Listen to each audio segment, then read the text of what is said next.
La economía comenzó el año con el pie derecho, creció casi un 3% en el mes de enero. ¿Y eso qué significa? Es importante el número. Después está el debate, ¿no? De cómo lo vivimos, de cómo lo sentimos, pero el número que dio a conocer el INDEC es un crecimiento de la actividad económica para el comienzo de este 2023. Sí, porque además tiene que ver con el crecimiento de la industria manufacturera que impacta en los puestos de trabajo, otras actividades cayeron. Bueno, creció por supuesto la actividad hotelera, hemos tenido sin duda un gran verano con turismo. Vamos a saludar a esta hora a Eugenio Mari, que es economista. Eugenio, ¿cómo estás? Buenas tardes, bienvenido. Muy buenas tardes, ¿cómo están? Hola Eugenio, ¿cómo te va? Buenas tardes. Bueno, la pregunta es la de Mariano, ¿qué significa que crezca la economía en un país en el que a cada rato tenemos un tropezón nuevo? Bueno, esto ustedes saben, ¿no? Llamar a un economista es casi como llamar al médico. En general no te da tan buenas noticias y si vos pensás que te da una buena noticia ya enseguida te la baja un poco, ¿no? Así que lo primero que voy a hacer es eso, que es este dato de crecimiento de 3%, moderarlo respecto a otros datos que también dio el INDEC, ¿sí? Que tienen que ver con la variación mensual sin estacionalidad y más que nada la tendencia. ¿Sí? El INDEC muestra un indicador de tendencia en la actividad económica y esos dos datos ya no son tan positivos, ¿sí? Si empezamos a mirar esos datos, lo que vemos es que la economía tuvo un pico a mediados del año pasado, mediados de 2022, y desde ese pico viene bajando, ¿sí? En una suerte de sub y baja, pero con una tendencia declinante, ¿no? Si vemos el indicador de tendencia ciclo que publicó el organismo oficial, es la sexta baja consecutiva en términos mensuales. ¿No? Con lo cual, si bien tenemos un dato con respecto a enero del año pasado, estamos mejor, la realidad es que ese estamos mejor hay que ponderarlo con cuidado que venimos tropezando en los últimos meses y entonces, primero cuidado, prudencia a la hora de mirar esto. Y esto tiene que ver en realidad con una cuestión que yo digo, una economía con 100% de inflación, con brecha cambiaria de 100%, con los problemas que uno ve en el día a día, es difícil que la actividad económica se mantenga dinámica, sino que lo más lógico es que empecemos a ver desaceleraciones. Eugenio, a eso iba, ¿no? Porque el peor panorama, la inflación, ya la tenemos, convive desde hace mucho tiempo entre nosotros. Y el tema de ese panorama que te dicen, es un combo fatal, que lo hemos vivido no hace mucho tiempo también. El de la inflación con recesión, con la actividad económica hacia la baja. ¿Esto lo saca un poco de la discusión o hay que estar muy atentos?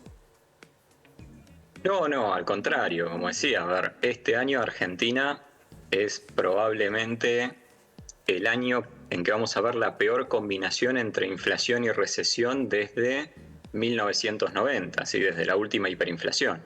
¿Sí? Nosotros acá desde la Fundación Libertad y Progreso hacemos proyecciones económicas y este año estamos proyectando una inflación por encima del 100 y un PBI que va a caer entre 3 y 4% por lo menos, ¿no? En un escenario donde el mundo no entre en una crisis y que es un escenario internacional relativamente estable. Con lo cual estamos en una situación muy delicada en términos inflacionarios, en términos fiscales, en términos monetarios, y esa situación delicada se va trasladando a la economía real, se va trasladando a la producción, se va trasladando al empleo.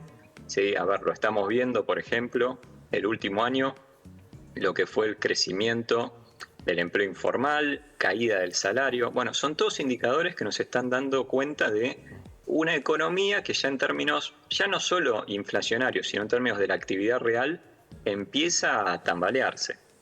Eugenio, en ese marco, ¿cuál es la importancia de las negociaciones que hasta ahora tiene el presidente de la Nación, el ministro de Economía de los Estados Unidos, la necesidad de que el Fondo Monetario postergue los vencimientos, de que ingrese algún dinero en moneda estadounidense?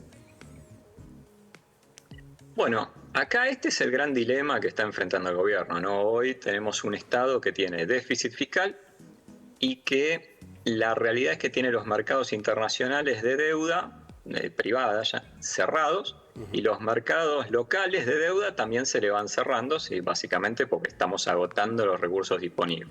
Entonces, cualquier financiamiento que venga de organismos internacionales alivia esas necesidades y básicamente lo que hace es mejora la probabilidad de que se llegue hasta las elecciones sin una crisis, digamos, y por crisis me estoy refiriendo concretamente a una hiperinflación, ¿no? Entonces, en ese sentido, hoy solucionar el panorama de financiamiento para el gobierno es prioritario, ¿sí? Por eso vemos que se traslada el presidente, el ministro de Economía, a todos los funcionarios de primera línea de Estados Unidos para tratar de cerrar estas cuestiones, pero lamentablemente, insisto que seguimos teniendo el problema de fondo, seguimos teniendo el problema de la inflación, del desequilibrio fiscal, del desequilibrio monetario, y eso, las consecuencias no las podemos evitar.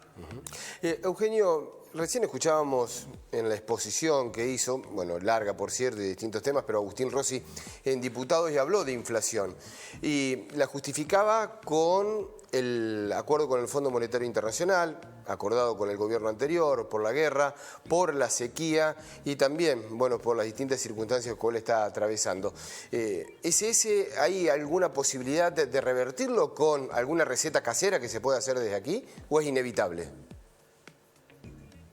A ver, lo primero que hay que entender es que podemos echarle la culpa a la guerra en Ucrania, le podemos echar la culpa a la quiebra de los bancos en Estados Unidos, podemos buscar razones internacionales de por qué hay inflación en Argentina, pero eso no es correcto, ¿sí? Los problemas inflacionarios que tenemos en nuestro país no tienen nada que ver con los problemas inflacionarios que se han dado en el mundo, ¿sí? El mundo está transitando tasas de inflación de más o menos 10%, nosotros tenemos 10 veces eso, ¿sí? 100% o más.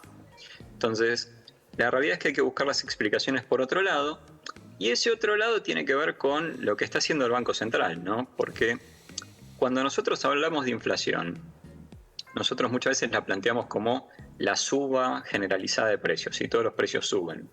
Pero en realidad la forma correcta de verlo es que lo que está pasando es que el peso, nuestra moneda, está perdiendo valor. Entonces necesitamos cada vez más pesos para comprar lo mismo.